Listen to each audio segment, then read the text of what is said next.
Om Swastiastu, perkenalkan nama saya Putu Vera Agustini dengan NIM 211308116.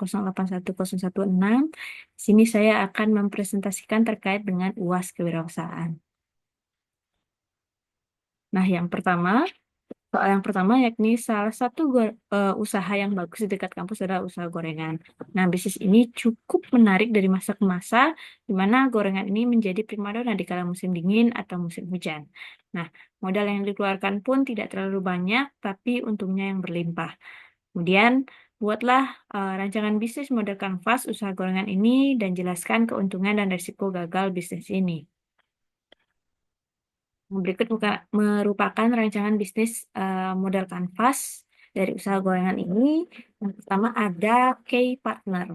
Nah, key partner ini merupakan perusahaan atau orang yang bekerja sama dengan bisnis yang kita jalankan untuk menciptakan hubungan yang strategis. Kemudian berdasarkan usaha gorengan ini, adapun mitra kita yang bisa kita ajak kerjasama yang pertama adalah pemasok bahan baku yang ada di pasar tradisional ataupun di toko grosir. Kemudian kita bisa bekerja sama dengan warung kopi atau kantin di kampus sebagai resellernya. Jadi kita bisa menitipkan produk kita di warung kopi atau kantin. Nah, yang terakhir itu kita bisa bekerja sama dengan komunitas mahasiswa untuk mempromosikan produk kita dari mulut ke mulut. Kemudian ada key activities. Nah, key activities ini merupakan aktivitas atau tugas spesifik dari tugas yang spesifik yang sangat penting yang perlu kita lakukan dalam proses operasi bisnis ini. Yang pertama itu tentunya kita sangat penting untuk melakukan tentunya memproduksi gorengan secara berkala untuk menjaga kesegaran dari produk kita yakni gorengan.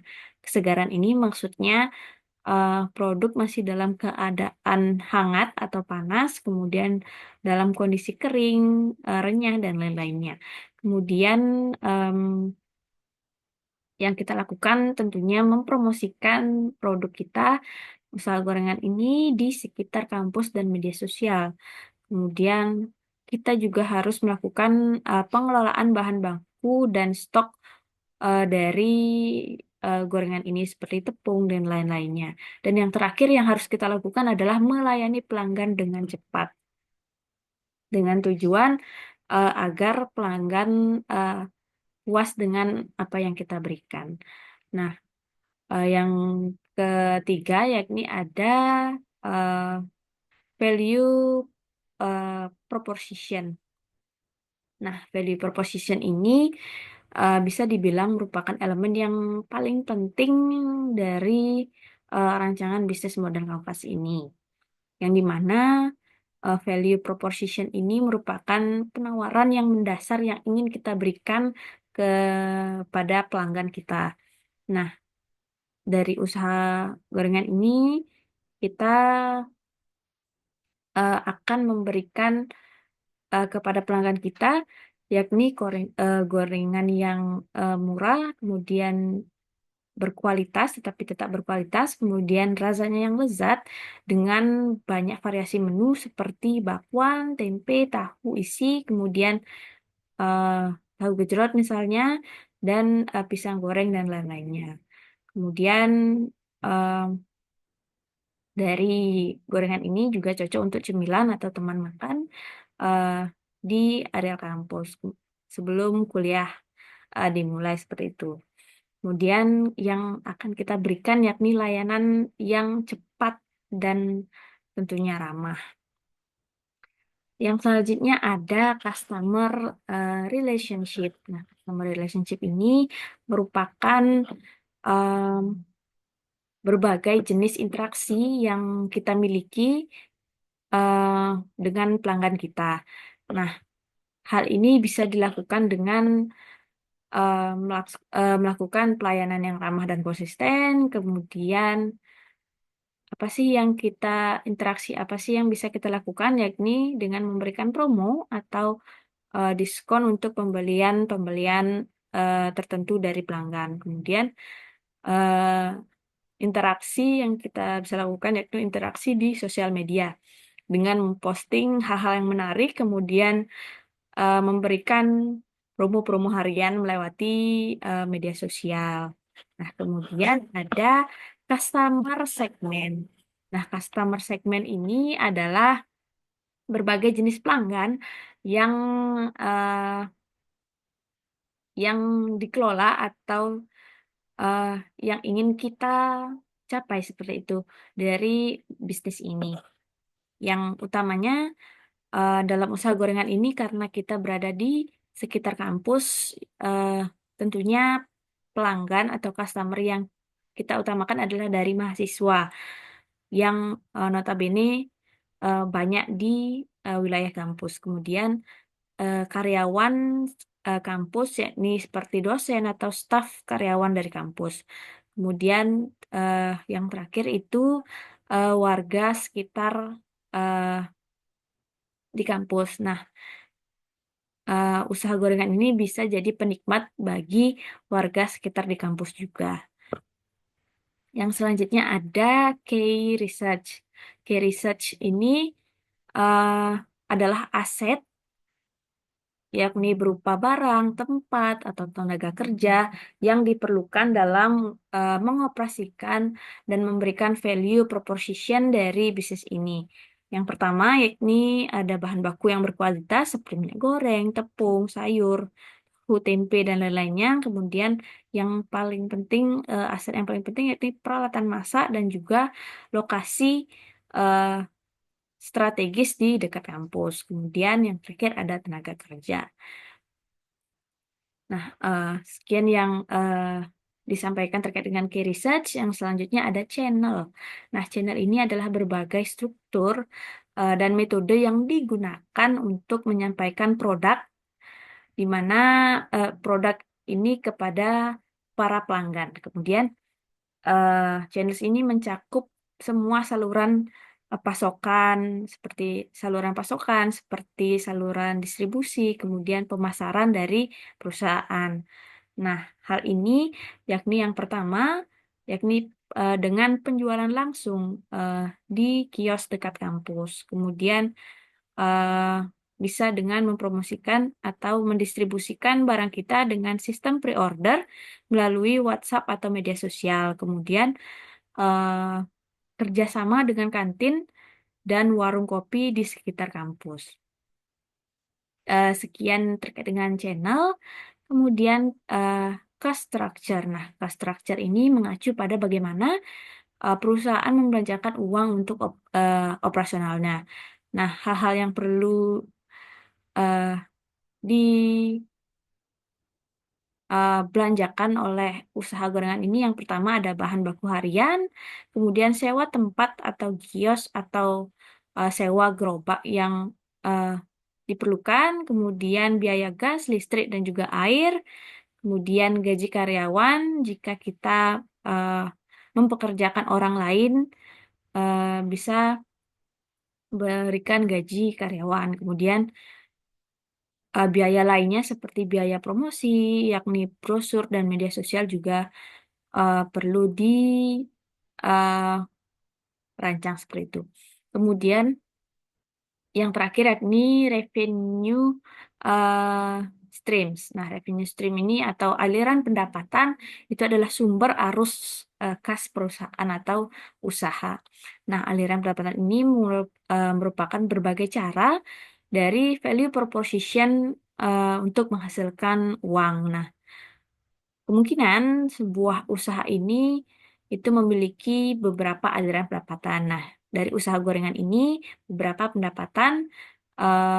aliran pendapatan itu berdasarkan dari penjualan langsung gorengan, kemudian bisa dari paket hemat untuk pesanan dalam jumlah banyak, kemudian tambahan pendapatan dari menjual minuman seperti teh, kopi, dan es teh, es jeruk, seperti dan lain-lain yang bisa kita jual seperti itu. Nah, dari usaha gorengan ini adapun keuntungan ketika membangun suatu usaha gorengan ini. Yang pertama ada permintaan yang tinggi. Nah, gorengan ini adalah camilan yang populer di semua kalangan, baik anak muda hingga orang dewasa. Selain itu, camilan ini juga cukup eh, dapat mengganjal perut ketika lapar dengan harga yang terjangkau dan dapat lebih banyak eh, dari porsi makanan yang biasanya jika dibandingkan dengan membeli jajanan lainnya. Kemudian modalnya yang rendah. Nah, untuk membangun usaha ini tidak memerlukan investasi yang besar untuk memulai, baik dari bahan baku, biaya gas, dan biaya listrik seperti itu. Itu modalnya rendah. Kemudian dengan modal yang rendah ini terdapat keuntungan marginal yang tinggi di mana dengan biaya produksi satuan gorengan yang rendah dibandingkan harga jualnya. Nah, hal ini membuat eh, usaha gorengan ini memiliki keuntungan marginal yang tinggi. Kemudian yang terakhir ada fleksibilitas lokasi. Nah, usaha gorengan ini bisa dilakukan di mana saja di lokasi strategis seperti kampus, pasar, maupun yang lainnya di area perumahan misalnya. Tetapi eh, dari keuntungan tersebut tentunya ada atau terdapat risiko gagal dalam melaksanakan usaha gorengan ini tentunya. Nah, di mana hal ini bisa terjadi karena beberapa hal seperti persaingan yang tinggi. Nah, dengan modal yang rendah, maka orang lain pula em, bisa juga membuat usaha ini dimanapun dan kapanpun yang mereka inginkan. Sehingga banyak penjual gorengan juga jika di areal kampus juga bisa dapat menyaingi usaha kita tentunya. Nah, kemudian risiko gagal dari kualitas kita yang tidak konsisten. Jadi, ketika kualitas kita tidak konsisten, eh, maka bisa saja pelanggan akan berpindah ke tempat gorengan lainnya. Kemudian sehingga kita mengalami penurunan pemasukan seperti itu.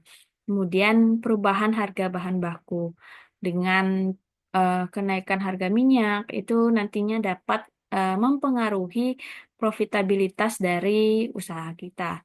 Kemudian ketergantungan musim. Yang terakhir itu ada ketergantungan musim yang di mana penjualan bisa menurun dan pendapatan bisa menurun jika tidak ada aktivitas di areal kampus seperti pada saat libur semester yang dimana hal ini karena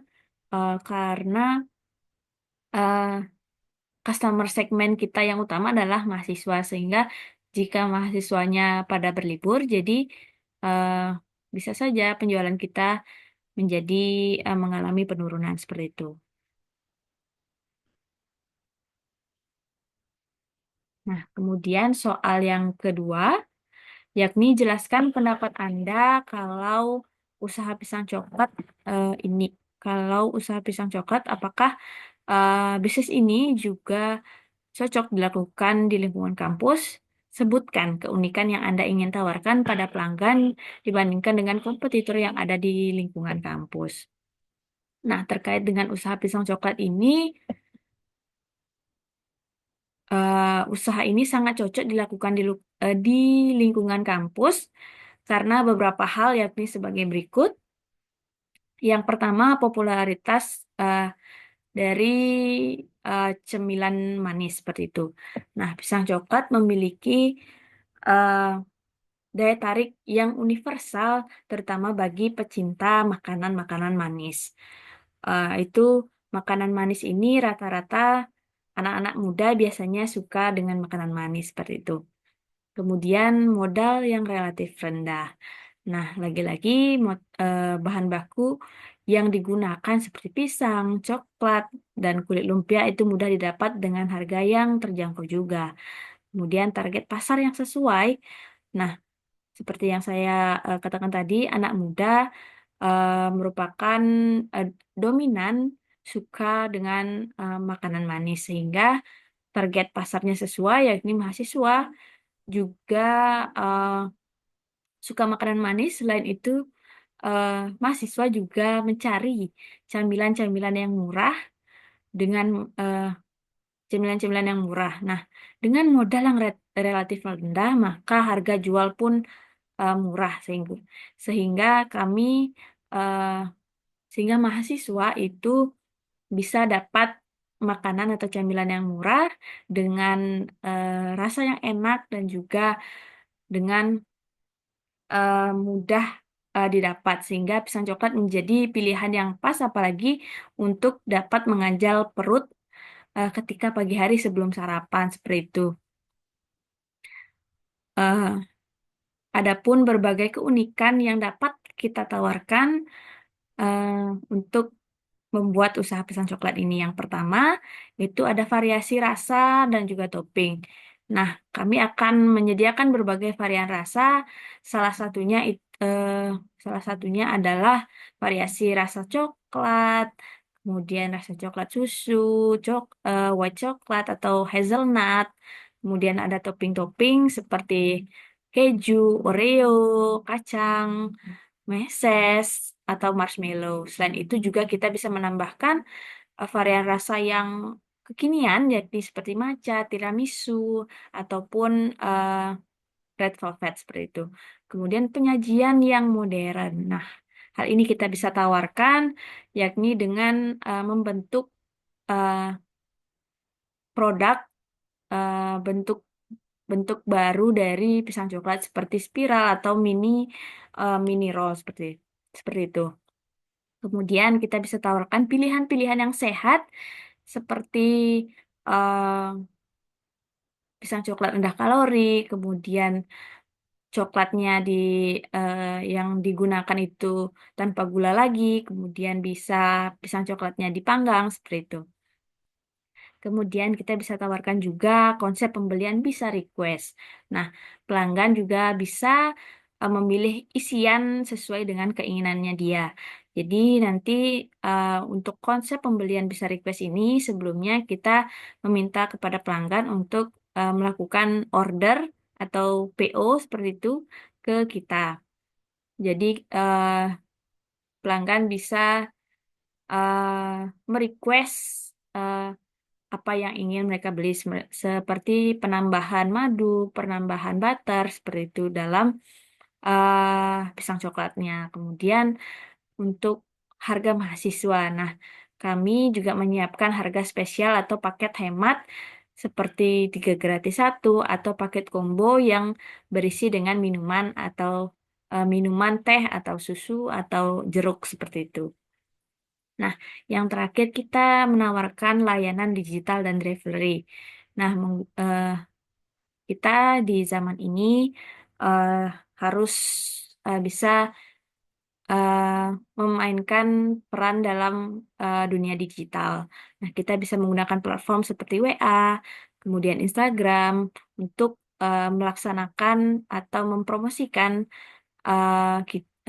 produk kita dan juga melakukan pengiriman melalui platform digital seperti itu.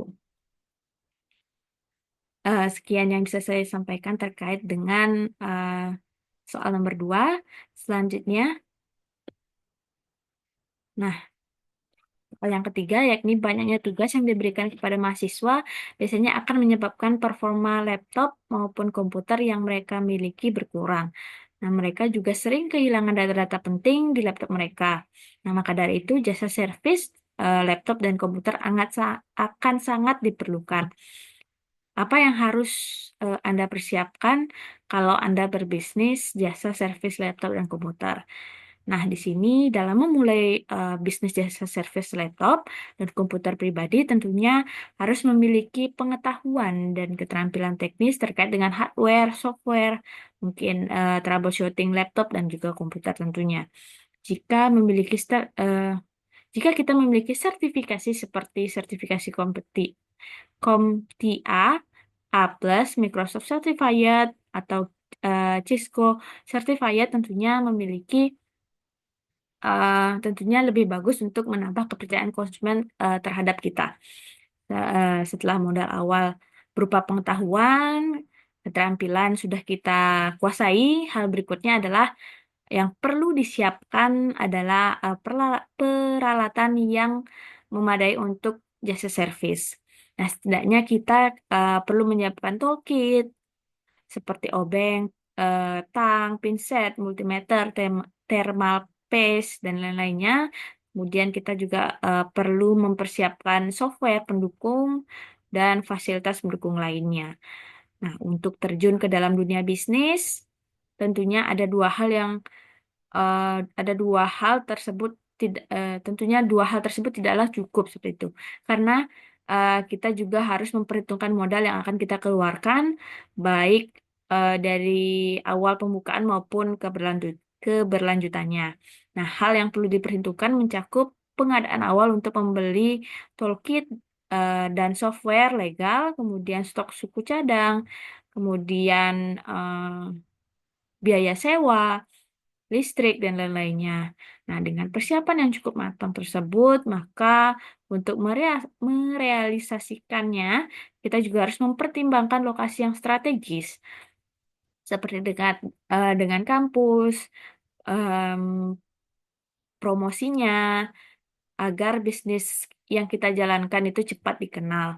Nah, kita dapat membuat strategi promosi yang mudah menjangkau mahasiswa dan masyarakat umum seperti layanan cepat, harga mahasiswa, kemudian garansi layanan tertentu untuk menambah daya tarik dari konsumen itu pastinya. Kemudian dengan persiapan yang matang itu juga ditunjang dengan manajemen operasional yang baik dan pelayanan yang ramah, kemudian bisnis jasa servis laptop dan komputer bisa menjadi solusi penting bagi mahasiswa dan memiliki potensi keuntungan yang baik. Sekian yang bisa saya sampaikan terkait dengan apa yang harus dipersiapkan kalau berbisnis jasa servis laptop. Selanjutnya, yakni soal nomor 4. Apa yang dibutuhkan pada aspek perencanaan usaha dan analisis kelayakan usaha bila Anda mau bergerak dalam usaha UKM dalam bidang wine anggur. Nah, adapun perencanaan usaha yakni meliputi yang pertama itu ada deskripsi usaha. Nah, kita harus memikirkan perencanaan usaha dari deskripsi usahanya berupa produk, segmentasi pasar, dan keunikan. Nah, produk ini bisa berupa kita bisa uh, jika bergerak di UKM wine anggur, ini produk-produk yang bisa kita tawarkan itu seperti red wine, kemudian white wine, kemudian varian lainnya, produk-produk wine dengan varian lainnya. Kemudian segmentasi pasar. Nah, untuk segmentasi pasar ini utamanya yakni pecinta wine, restoran, hotel, dan pasar ekspor potensial.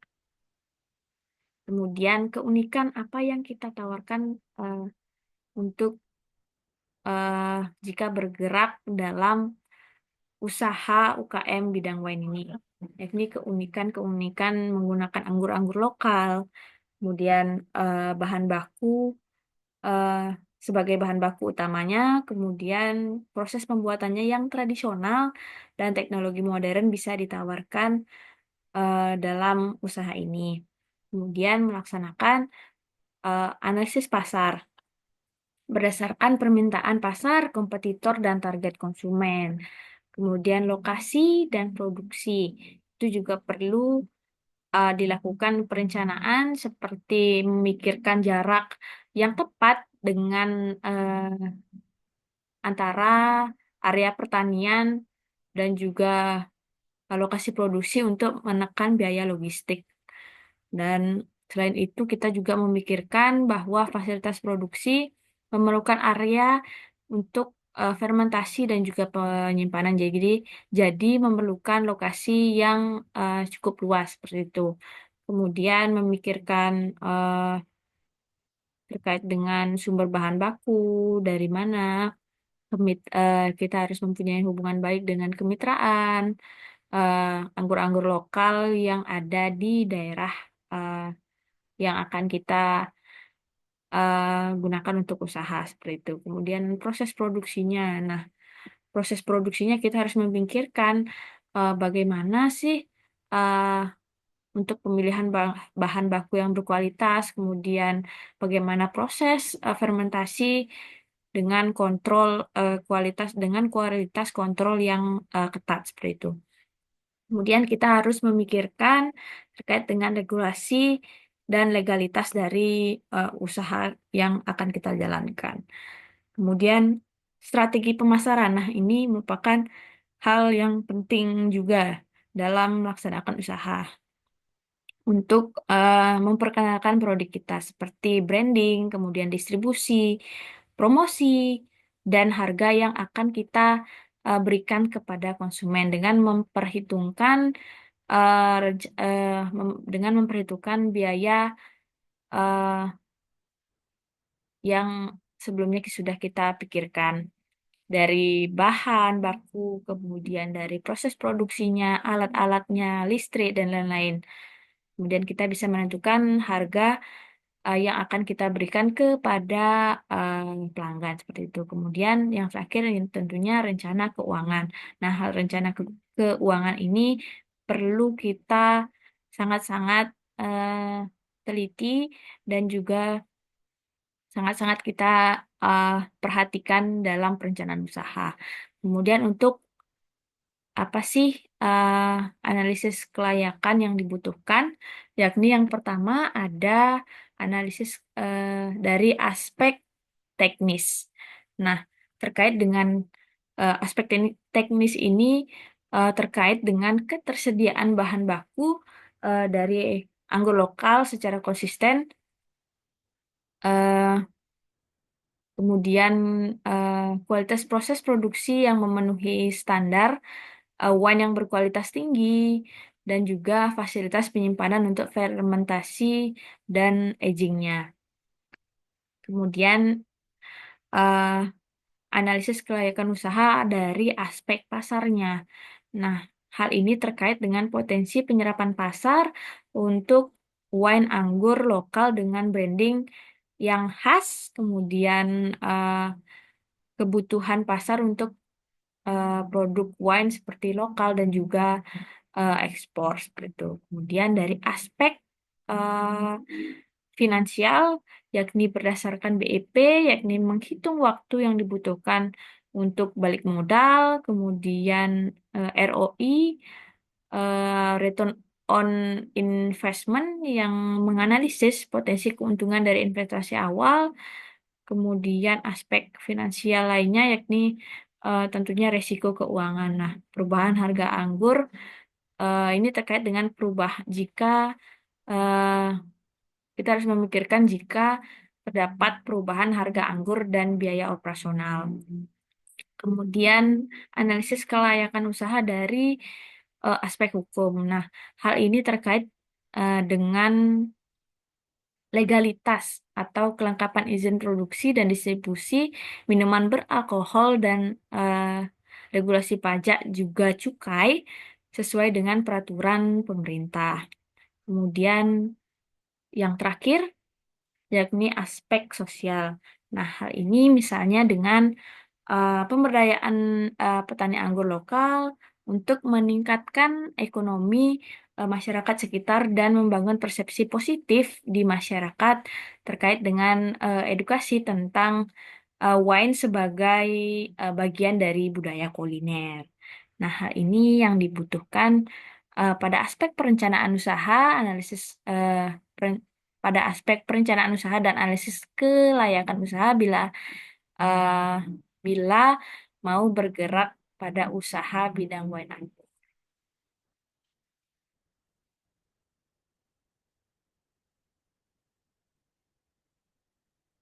Selanjutnya,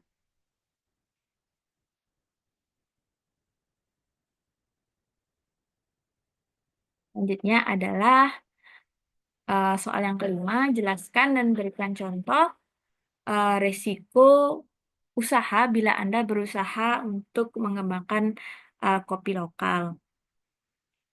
Nah, eh, beberapa penjelasan terkait dengan risiko usaha bila mengembangkan kopi lokal bisa dilihat dari eh, 6 risiko, yakni yang pertama, risiko pasar. Nah,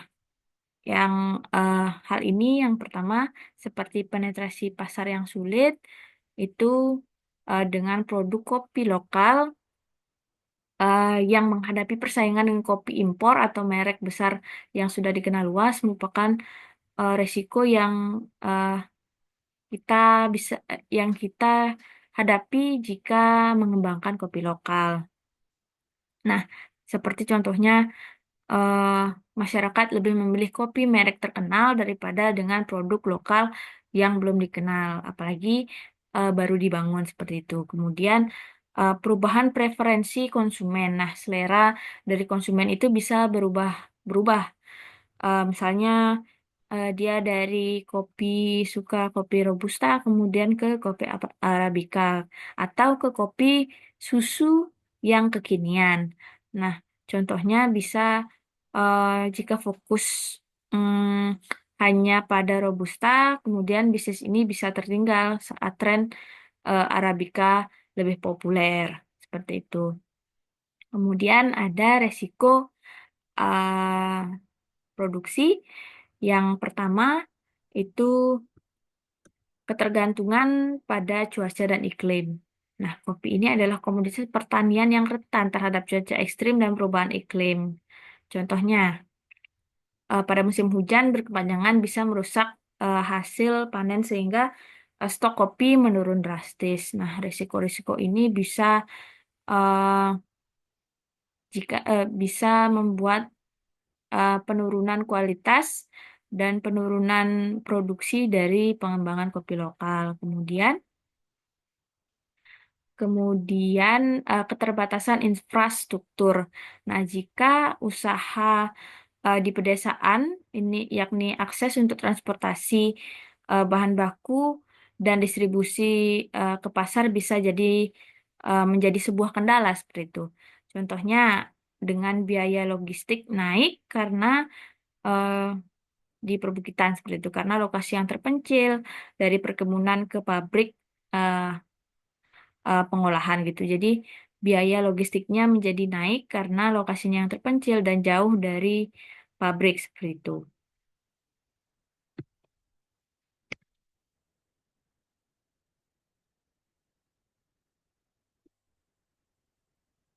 Kemudian ada resiko sosial, yakni kurangnya edukasi masyarakat tentang kopi lokal, yakni masyarakat belum mengapresiasi kopi lokal karena minimnya edukasi tentang keunggulan dari kopi asli daerah. Nah, contohnya yakni pelanggan lebih memilih kopi saset instan dibandingkan dengan kopi eh, single origin yang harganya lebih mahal seperti itu. Kemudian konflik dengan petani. Nah, jika eh, tidak adanya kemitraan yang adil, kemudian petani merasa dirugikan sehingga mereka tidak mendukung adanya program pengembangan kopi lokal ini. Contohnya, petani enggan untuk menjual hasil panen karena harga yang ditawarkan terlalu rendah seperti itu. Kemudian yang terakhir itu adalah resiko brand dan reputasi. Untuk mengembangkan kopi lokal ini terdapat risiko brand dan reputasi, yakni yang pertama bisa kurangnya diferensiasi atau pembedaan produk. Nah, jika kopi lokal tidak memiliki ciri khas yang membedakannya dari kompetitor, maka produk itu sulit untuk menarik perhatian konsumen. Contohnya yakni pada kopi di daerah lain memiliki branding yang lebih kuat sehingga produk eh, kopi lokal kita tidak dianggap istimewa seperti itu.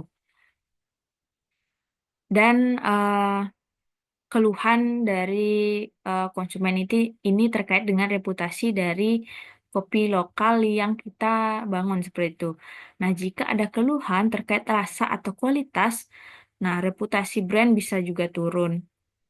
Nah, sebagai contoh, konsumen mengeluhkan bahwa kopi terasa basi seperti itu karena proses roasting yang kurang tepat. Jadi hal ini menjadi risiko usaha apabila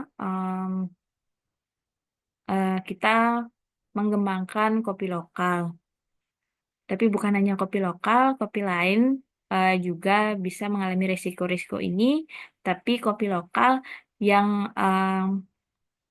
berasal dari daerah masing-masing itu juga sangat riskan karena sudah ada produk-produk saset yang instan seperti itu. Oke, sekian yang bisa saya sampaikan terkait dengan UAS kewirausahaan ini. Saya ucapkan terima kasih dan saya tutup dengan Paramasanti. Om Santi Santi Santi Santi Om.